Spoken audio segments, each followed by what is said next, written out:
Hello everyone, আবারও আপনাদেরকে welcome জানাচ্ছে আমাদের বাড়ি কেনার মিশনের একটি ছোট্ট ব্লগে। আজকে আপনাদেরকে প্রায় 4 কোটি টাকার একটা বাড়ি দেখাবো, যেটা ইংল্যান্ডের যে দাম সেটা বাংলাদেশের দামে যদি আমি কনভার্ট করি তার দাম হচ্ছে 4 কোটি টাকা।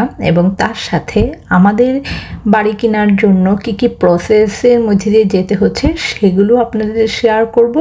আশা করি ভিডিওটা শেষ পর্যন্ত আপনারা দেখতে থাকবেন।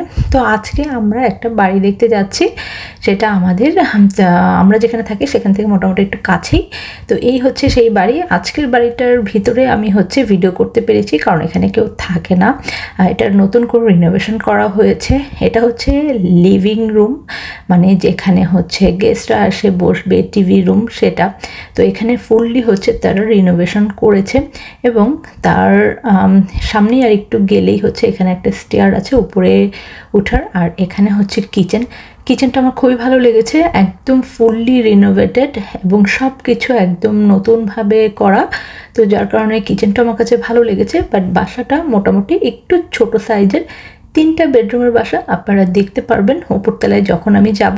আর এই কিচেনের সাথেই স্পেস আছে, যেটা ডাইনিং রুম হিসেবে ইউজ করতে হবে। ডাইনিং টেবিলটা আর কি এখানে রাখা যাবে এবং সাথেই একটা ছোট গার্ডেনটাও ছিমছাম, আপনারা দেখতে পারবেন ভিডিওটি। তো এখন একটু বলি যে এই বাড়ি কেনার জন্য আমাদের কি কি প্রসেসের মধ্যে দিয়ে যেতে হচ্ছে।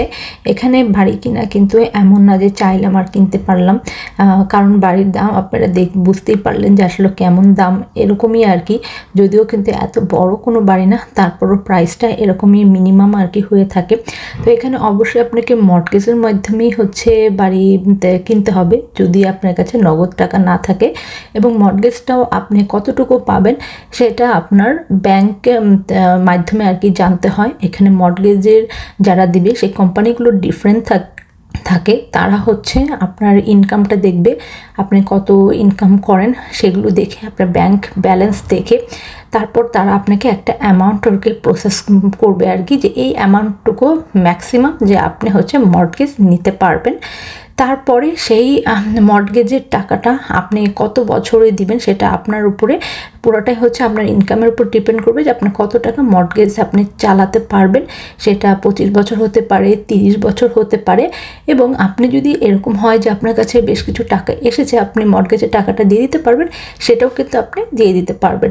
আর এখানে ইন্টারেস্ট রেটও ভ্যারি করে, আপনি ফিক্সড করতে পারবেন ইন্টারেস্ট রেট, যে 2 বছরের জন্য আমি ইন্টারেস্ট রেট ফিক্সড করে ফেললাম।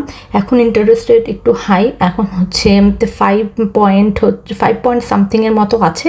এটা পুরোটাই যারা আপনাকে মর্টগেজ দিবে তারা আপনাদেরকে আর কি বলবে যে আপনি কত ইন্টারেস্ট রেটে আর কি দিবেন।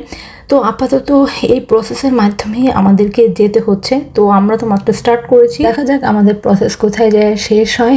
তো সেদিন আরেকটা বাড়ি দেখেছিলাম যেটা রেকর্ড আমি করতে পারিনি। যদি ভিডিওটি ভালো লেগে থাকে তাহলে অবশ্যই লাইক, কমেন্ট, শেয়ার করবেন এবং পরবর্তীতে আরও ভিডিও পাওয়ার জন্য আমাদের চ্যানেলে আর পেজে থাকবেন। আজকের মতো বাই।